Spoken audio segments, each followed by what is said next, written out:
बदले जाते हैं। पर प्रोफेसर छोकर, ये आपने चर्चा सुनी और मैं आपके हाव भाव भी देख रहा था बीच में, थोड़े आप मुस्कुरा भी रहे थे, थोड़े परेशान से भी थे। ये भ्रष्टाचार के खिलाफ गारंटी दी जा रही है, आरोप प्रत्यारोप। भ्रष्टाचार को लेकर दरअसल हम गंभीर भी हैं, या ये जी तेरा भ्रष्टाचार मेरा भ्रष्टाचार, कौन ज्यादा तेजी से ज्यादा बुलंद आवाज से बोल सकता है, बस खेल वहां तक है। इसे मिटाने में गंभीर दिखते हैं हम। देखिए,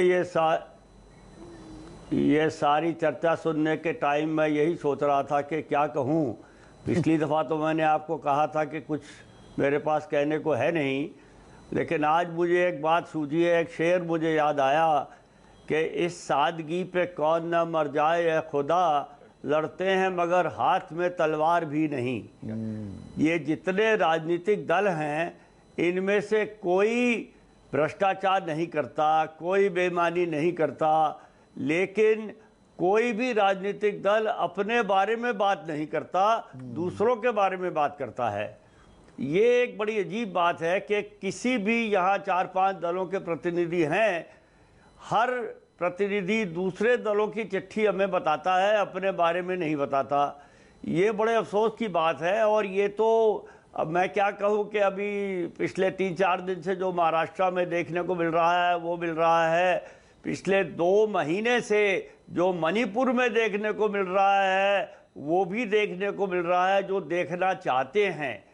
मणिपुर में जो हो रहा है वो भी मेरा हिसाब, मेरा ख्याल, यह राजनीतिक दलों की मेहरबानी तो मैं क्या कहूँ, मैं तो कहूँगा ये इन्हीं की करतूत है। राजनीतिक दल मेरे हिसाब से हमारे देश के लिए सबसे बड़ा खतरा बने हुए हैं, और जब तक राजनीतिक दलों को आंतरिक रूप से लोकतांत्रिक नहीं बनाया जाएगा, ये हालत यही रहेगी। और आप अपने शो करते रहिए, अपना होमवर्क करते रहिए, सबको नंबर से आप हिसाब करते रहिए, लेकिन ये सब इस चक्कर में रहते हैं कि चलो अभी 5 मिनट हो गए, 7 मिनट हो गए, 10 मिनट हो गए, अब मेरा नंबर ख़त्म हुआ, अब दूसरे का नंबर आएगा। असर किसी पे नहीं होता है। लेकिन राजनीतिक दलों में रिफॉर्म करना, उनको आंतरिक रूप से लोकतांत्रिक बनाना, जो कि देखने वाले को दूर से दिखे, जिसको अंग्रेजी में कहते हैं डेमोस्ट्रेबली इंटरनली डेमोक्रेटिक। जब तक वो नहीं होगा तो हम राजनीतिक दलों के बारे में जितनी मर्जी चर्चा करते रहे, कुछ होने वाला नहीं है। प्रोफेसर छोकर, दरअसल कड़वी हकीकत क्या ये है, और जितने पैनलिस्ट हैं सब तजुर्बेकार हैं, बड़े नेताओं के प्रवक्ता हैं, वो बुरा भी मानेंगे, पर मैं उनके बुरा मानने को थोड़ी देर के लिए नजरअंदाज करते हुए ये कहने में कोई गुरेज नहीं कर रहा हूं कि राजनीति क्या दरअसल आज की तारीख में एक धंधा बन गया है, पैसे का खेल हो गया है। ये 40 लाख 70 लाख की लिमिट है। कोई आपकी नजर में एक कोई जगह ये चुनाव इन लिमिट्स में लड़ा जाता है, या करोड़ों के वारे न्यारे होते हैं? करोड़ों के वारे न्यारे अगर करोड़ों रुपए लगाए जा रहे हैं तो वो वसूले भी जाएंगे कहीं ना कहीं से, और ये सब जानते हैं। मैं आपको बताऊं, 2009 के इलेक्शन में हमने 6,753 उम्मीदवारों के एफिडेविट जो खर्चे वाले थे वो एनालाइज किए थे।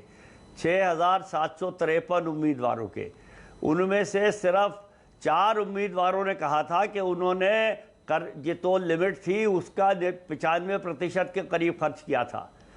30 ने कहा था कि उन्होंने 55% के करीब खर्च किया था। बाकी सब ने कहा था कि उन्होंने तो लिमिट से कहीं कम खर्च किया है। 99.9% लोगों ने कहा कि उन्होंने खर्च का आधा ही खर्च किया है। क्या बात है! तो इतने बड़े स्केल पे झूठ बोला जाता है। और स्वर्गीय अटल बिहारी वाजपेयी ने एक जगह कहा था कि every parliamentarian begins his parliamentary career with a lie. हर सांसद अपना सांसदिक कार्यकाल झूठ बोलने से शुरू करता है अपने खर्चे के बारे में। इसके बारे में तो कोई दो राय हैं ही नहीं कि खर्चे के मामले में तो मैं समझता हूँ हर उम्मीदवार, और मैं यहाँ तक कहने को तैयार हूँ, हर जीतने वाला उम्मीदवार झूठ बोलता है। तो इसके बारे में सबको पता है। कभी ये मंडियां सज जाती हैं, हॉर्स ट्रेडिंग होती है, बोली लगती है जी 50 करोड़ 100 करोड़ 20 करोड़, ऐसी फिगर्स आम आदमी को मतलब उसका सर ही घूमता रह जाए। नहीं, 20 करोड़ तो बहुत कम है, आप जरा उससे आगे चलिए। और जो रही कई कसर थी वो इलेक्ट्रल बॉन्ड ने पूरी की हुई है। कौन किसको कितने पैसे दे रहा है किसी को पता नहीं है। कंपनियां बनाई जा रही हैं, कोई 12,000 करोड़ इधर से उधर कर लेता है, कोई 20,000 करोड़ इधर से उधर कर लेता है, किसी को कुछ पता नहीं है। और पैसे का लेन देन अंदर ही अंदर राजनीतिक दलों में और राजनीतिक नेताओं में होता रहता है। और जनता को 5 साल में एक दफा कहा जाता है कि तुम जिसको मर्जी वोट दे दो, सरकार तो जिसकी बनेगी उसके ही बनेगी। प्रोफेसर छोकर, आखिरी सवाल आपसे शुरू कर रहा हूं और मैं पीक आइडन का जिक्र फिर से करना चाहूंगा। Corruption is a fact of life, जिंदगी की हकीकत तो है, but it is also become a way of life, जिंदगी जीने का तरीका और खास राजनीति करने का तरीका। इसे खत्म करने के लिए क्या हम और हमारी राजनीतिक जमात आपको गंभीर दिखती भी है क्या? लास्ट कमेंट 20 सेकंड में सर। बिल्कुल नहीं दिखती, वरना अगर दिखती या इनमें कुछ गंभीर होने का मादा होता तो सुप्रीम कोर्ट बार बार जो चीज़ें कहता रहता है कि इस चीज़ पे कानून बनाइए, सारा देश इसके बारे में इंतज़ार कर रहा है, आपराधिक मामलों के लोगों को राजनीति में मत आने दीजिए। कम से कम 6-7 जजमेंट सुप्रीम कोर्ट में हैं जिसमें सुप्रीम कोर्ट ने संसद को ये हाथ जोड़ के विनती की हुई है। लेकिन संसद और राजनीतिक दल हैं जिनके कानों पे जू नहीं रहती है, गंभीर तो होने का सवाल ही पैदा नहीं होता। संदीप, ब्रजमोहन जी, आप गंभीर भी हैं या दुनिया का बेवकूफ बनाया जा रहा है? ये एक लड़ाई लड़ी जा रही है। नहीं, समाज पूरा गंभीर है और राजनीतिक दल गंभीर, समाज ये नहीं, चूंकि राजनीतिक दल भी समाज ही से निकले और समाज ये चाहता है कि देश में हम व्यवस्था में भ्रष्टाचार ना रहे। लेकिन ये बात भी उतनी ही सच है कि जब हम कानून बनाने की बात करते हैं तो कानून बनाते समय भी उसमें वो चीजें छोड़ दी जाती है जिससे कि किसी भ्रष्टाचारी को पकड़ने में समय लगता है, और अगर पकड़ भी लिया जाता है तो उसको सजा देने में समय लगता है, और यदि उसे सजा भी मिल जाती है तो उसके बाद भी उसके पास ऐसे कई रास्ते होते हैं जहां से वो अपनी सजा या तो कम करा सकता है या उन सजाओं से वो मुक्त भी हो सकता है। मेरा कहना है सजा कम करा लेते हैं फिर से सांसद भी बन जाते हैं। निश्चित रूप से मैंने कहा ना, वो तो जब समाज का हिस्सा है। लेकिन मैं ये कहना चाहता हूं कि हमारे कानून के बनाने वाले जो लोग हैं उनको निश्चित रूप से इस पे गंभीरता से बात करना पड़ेगा, क्योंकि हमारे जो लॉ मेकर्स हैं जो जनता से चुन के आ रहे हैं उन लोगों को निश्चित रूप से इस पे जिम्मेदार होना पड़ेगा, और इसी पे सारी चर्चा हो रही है। जी देखिए, भ्रष्टाचार तो समाज का एक के लिए कोड़ बन गया है, और हम इस बात को मानते हैं संदीप जी कि कोई राजनीतिक दल हो या कोई प्रशासनिक व्यवस्था हो, सिर्फ उसके जिम्मे कि भ्रष्टाचार खत्म हो जाएगा भाषणों से नहीं हो सकता है। भ्रष्टाचार अगर खत्म होगा तो इस देश की जनता के जिम्मे भी बहुत बड़ी जिम्मेवारी है। पैसे लेकर वोट देते हैं, हम ये कर रहे खरीदे जाते हैं कि 140 करोड़ देशवासियों अगर इसी तरह जुमलेबाजी में फंसते रहेंगे और भाषणों में जाकर अपना वोट देते रहेंगे तो फिर ये भ्रष्टाचार। अबे दुबे, भ्रष्टाचार के खिलाफ ये जंग जुमलेबाजी है दोनों ही तरफ। देखिए, एक लाइन में अगर इसकी व्याख्या करनी हो तो भारतीय जनता पार्टी की हार के आगे भ्रष्टाचार पर जीत है, भारतीय जनता पार्टी की हार के आगे महंगाई पर जीत है, भारतीय जनता पार्टी की हार के आगे बेरोजगारी पर जीत है, भारतीय जनता पार्टी की हार के आगे जो संसाधनों की लूट हो रही है उस पर जीत हिंदुस्तान हासिल कर सकता है, और ये मानस बना लिया है। इसीलिए प्रधानमंत्री जी भ्रष्टाचार की दीमक तब तक खोखला करती रहेगी हमारी देश की, हमारे समाज की नींव को।